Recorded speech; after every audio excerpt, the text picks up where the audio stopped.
नमस्कार दोस्तों, स्वागत है आप सभी का हमारे इस यूट्यूब चैनल हिमायर क्लासेस में।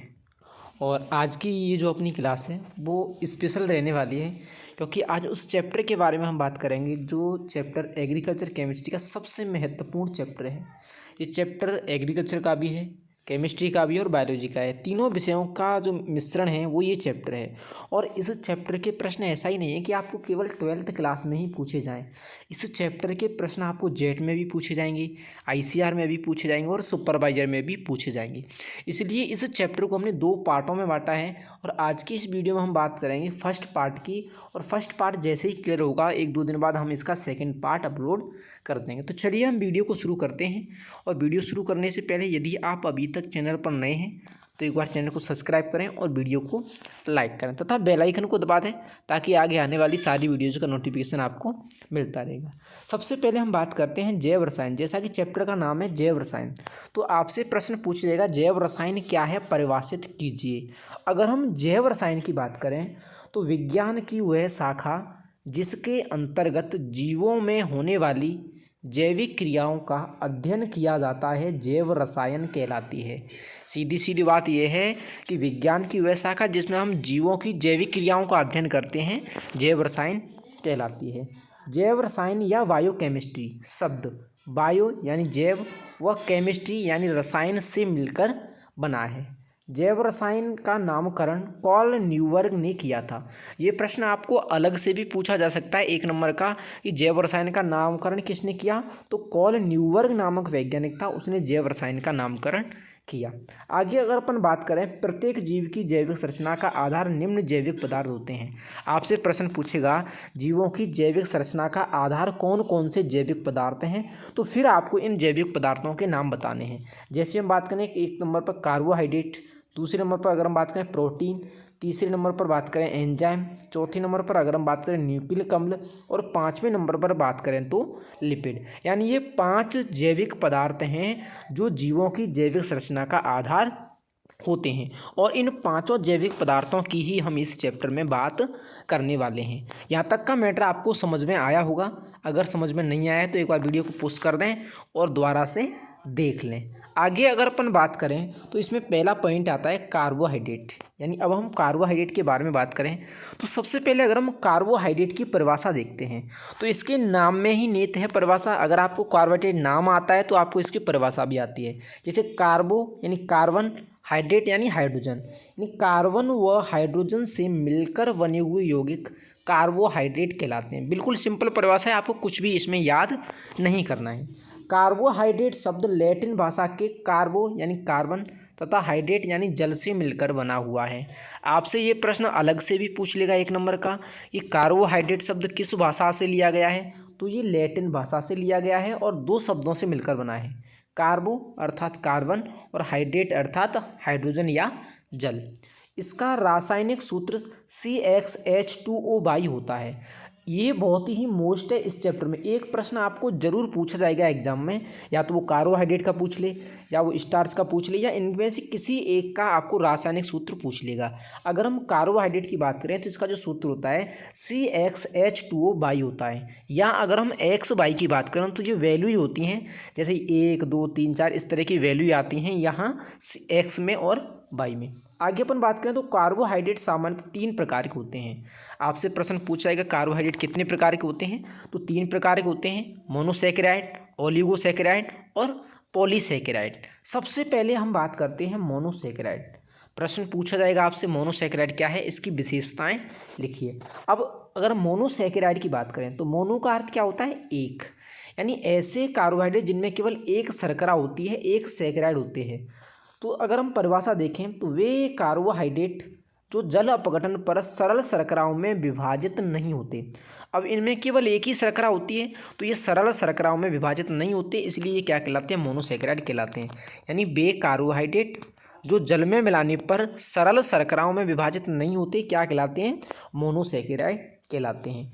इनका रासायनिक सूत्र CH2ON होता है। यानी मोनोसैकेराइड का जो रासायनिक सूत्र होता है वो CH2ON होता है। यहाँ N क्या होती है, वैल्यू होती है, जैसे 1 2 3 या 4। इनके नाम के अंत में ओज अनुलग्न लगता है। जो मोनोसैकेराइड होते हैं इनका नामकरण करते समय नाम के अंत में क्या लगाते हैं, ओज लगाते हैं। जैसे हम बात करें लैक्टोज, गैलेक्टोज, ग्लूकोज, यानी नाम के अंत में क्या लगाया जाता है, ओज लगाया जाता है। कार्बन परमाणुओं की संख्या के आधार पर इन्हें टेट्रोस, पेंटोस एवं हेक्सोस कहते हैं। जैसे अगर 4 कार्बन परमाणु हैं तो टेट्रोस कहेंगे, 5 कार्बन परमाणु हैं तो पेंटोस कहेंगे, 6 कार्बन परमाणु हैं तो हेक्सोस कहेंगे। आगे अपन बात करें सबसे सरलतम मोनोसैकेराइड ग्लिसरैल्डिहाइड एवं डाईहाइड्रोक्सी एसीटोन है। आपसे ये अलग से भी प्रश्न पूछा जाएगा और शायद 2018 में पूछा भी गया है यह प्रश्न कि सबसे सरलतम मोनोसैकेराइड कौन से हैं। तो इसमें ग्लिसरैल्डिहाइड और डाईहाइड्रोक्सी एसीटोन ये दोनों क्या हैं, सबसे सरलतम मोनोसैकेराइड हैं। अगर हम बात करें सर्वाधिक महत्व की शर्करा, तो सबसे ज़्यादा महत्व की शर्करा या सबसे ज़्यादा महत्व की जो मोनोसैकेराइड हैं वो हैं ग्लूकोज, फ्रैक्टोज, गैलेक्टोज। इनका रासायनिक सूत्र C6H12O6 होता है। अगर हम ग्लूकोज, फ्रैक्टोज और गैलेक्टोज इन तीनों की बात करें तो ये दैनिक जीवन में भी मिठास के लिए उपयोगी होते हैं। आगे अगर अपन बात करें, ये हमारा एक पार्ट क्लियर हो गया मोनोसैकेराइड का। अब दूसरी अगर हम बात करें तो दूसरा आता है ओलिगोसैकेराइड। अगर हम ओलिगोसैकेराइड की बात करें तो वे कार्बोहाइड्रेट जो जल अपघटन पर 2 से 10 सरल शर्कराओं में विभाजित हो जाते हैं ओलिगोसैकेराइड कहलाते हैं। यानी ऐसे कार्बोहाइड्रेट जिनका अगर हम जल अपघटन करें, जिनको जल में मिलाएं तो 2 से 10 तक सरल शर्कराओं में बट जाते हैं, उनको हम क्या कहते हैं, ओलिगोसैकेराइड कहते हैं।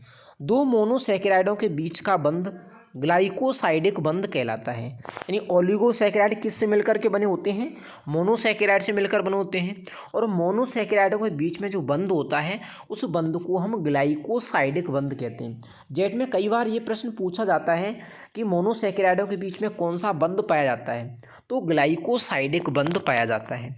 आगे अगर अपन बात करें मोनोसैकेराइडों की संख्या के आधार पर इन्हें डाई, ट्राई एवं टेट्रा तथा पेंटासैकेराइड कहा जाता है।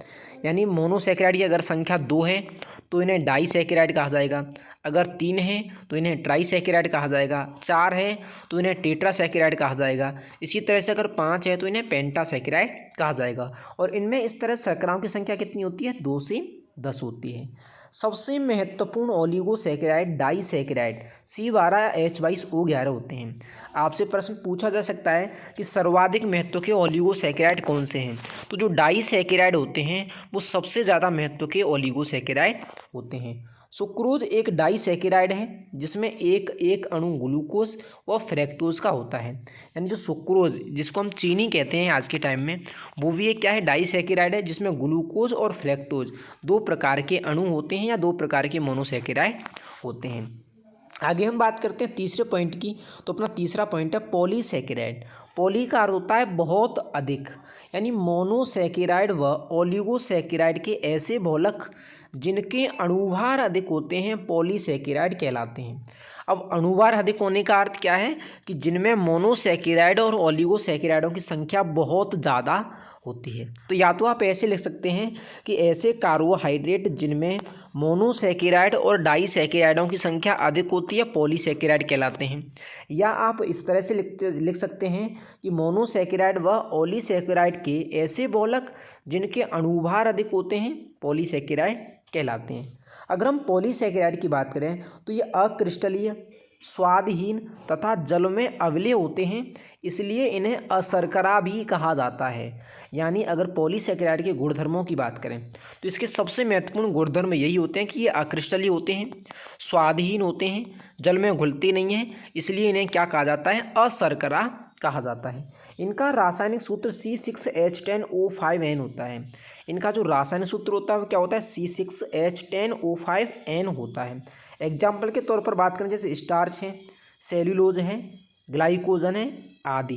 अब आपसे जो मैं मोस्ट यहाँ से प्रश्न पूछा जाएगा वो ये पूछा जाएगा कि कौन सा पॉलीसैकेराइड सर्वाधिक मात्रा में पाया जाता है। अगर हम सबसे ज़्यादा मात्रा में पाए जाने वाले पॉलीसैकेराइड की बात करें तो वो है सेल्यूलोज। सेल्यूलोज सबसे ज़्यादा मात्रा में पाया जाने वाला पॉलीसैकेराइड है जो पेड़ पौधों की कोशिका भित्ति में पाया जाता है। यहाँ तक आपको समझ में आया होगा। अगर समझ में नहीं आया है एक बार में तो एक बार वीडियो को दोबारा से देख लें। आगे चलते हैं, आगे बात करते हैं सेल्यूलोज। आपसे अलग से प्रश्न पूछा जाएगा सेल्यूलोज क्या है, इसी तरह से पूछ लेगा स्टार्च क्या है, ग्लाइकोजन क्या है। तो हम तीनों चीज़ों की ही बात करते हैं। सबसे पहले अगर हम बात करें सेल्यूलोज, तो यह सर्वाधिक मिलने वाला कार्बनिक पदार्थ है। यानी अगर जीवों की बात करें, जीवों में भी विशेषकर बात करें पादपों की, तो पादपों में सबसे ज़्यादा पाया जाने वाला जो कार्बनिक पदार्थ है वो सेल्यूलोज है। यह सभी पेड़ पौधों की कोशिका भित्ति का मुख्य अवयव है। जैसा कि मैंने अभी बताया था कि पादपों की जो छाल होती है या कोशिका भित्ति होती है, उनमें सबसे महत्वपूर्ण जो कार्बनिक पदार्थ पाया जाता है वो सेल्यूलोज ही है। इसके मुख्य स्रोत लकड़ी, जूट, पटसन, रुई आदि हैं। यानी जो सेल्यूलोज है वो लकड़ी में पाया जाता है, जूट में पाया जाता है, पटसन में पाया जाता है और रुई अर्थात कपास में पाया जाता है। पटसन एवं कपास में 97 से 99% तथा अनाजों में 30 से 43% सेल्यूलोज पाया जाता है। अगर हम पटसन और कपास की बात करें तो लगभग 97 से 99% और अनाजों में 30 से 43% सेल्यूलोज पाया जाता है। कपास अथवा रुई शुद्ध सेल्यूलोज होता है। आपसे ये प्रश्न अलग से भी पूछा जा सकता है कि सबसे शुद्ध सेल्यूलोज क्या है, तो सबसे शुद्ध जो सेल्यूलोज है वो कपास अथवा रुई है। आगे अपन बात करें स्टार्च, और स्टार्च को कहते हैं हम एमाइलम। अब स्टार्च क्या है, यह पौधों का सुरक्षित खाना है। यानी ये पादपों से ही प्राप्त होता है और पादपों का ही क्या होता है, ये भोजन होता है। यह आलू में जैसे 15 से 20%, चावल में 75%, अनाज, अखरोट आदि में पाया जाता है। आगे अगर अपन बात करें ग्लाइकोजन, अब ग्लाइकोजन क्या है, इसे जंतु स्टार्च या यकृत स्टार्च भी कहा जाता है। यह ऊतकों, यकृत, मांसपेशियों में संचित कार्बोहाइड्रेट होता है। यानी ऐसा कार्बोहाइड्रेट जो ऊतक, यकृत और मांसपेशियों में संचित होता है उसे हम क्या कहते हैं, ग्लाइकोजन कहते हैं। और जंतुओं में इसे क्या कहा जाता है, जंतु स्टार्च या यकृत स्टार्च। यह शरीर को ऊर्जा प्रदान करने का कार्य करता है। जो ग्लाइकोजन है वो शरीर को ऊर्जा प्रदान करने का कार्य करता है। यहाँ तक तो हमने बात की कार्बोहाइड्रेट की। अब बात कर लेते हैं कार्बोहाइड्रेट के जैविक कार्य। आपसे अलग से प्रश्न पूछ लेगा वो कार्बोहाइड्रेट के जैविक कार्य क्या हैं, लिखिए। तो 3 प्रमुख जैविक कार्य होते हैं। एक तो ये पादपों की शारीरिक संरचना या शारीरिक ढांचे का निर्माण करता है। यानी जो पादपों का शरीर होता है वो किसका बना होता है, कार्बोहाइड्रेट का बना होता है। दूसरा, शरीर को ऊष्मा एवं ऊर्जा प्रदान करता है। यानी कार्बोहाइड्रेट से क्या होता है, ऊर्जा की प्राप्ति होती है। तीसरा, कोशिका झिल्ली का निर्माण करना। यानी जो कार्बोहाइड्रेट है वो पादपों में कोशिका झिल्ली का भी निर्माण करता है। अगर आपने अभी तक चैनल को सब्सक्राइब नहीं किया है तो यहाँ हमने चैनल का नाम भी दे दिया है, हिमायर क्लासेस के नाम से अपना यूट्यूब पर चैनल है, जिस पर आपको कई तरह की वीडियोज़ मिलेंगी 12th एग्रीकल्चर से संबंधित, और भी जो महत्वपूर्ण जानकारी होती है वो भी आपको यहाँ पर मिल जाएगी। तो ये था अपना पार्ट 1, और आगे जो हम बात करेंगे वो पार्ट 2 के बारे में बात करेंगे अगली वीडियो में।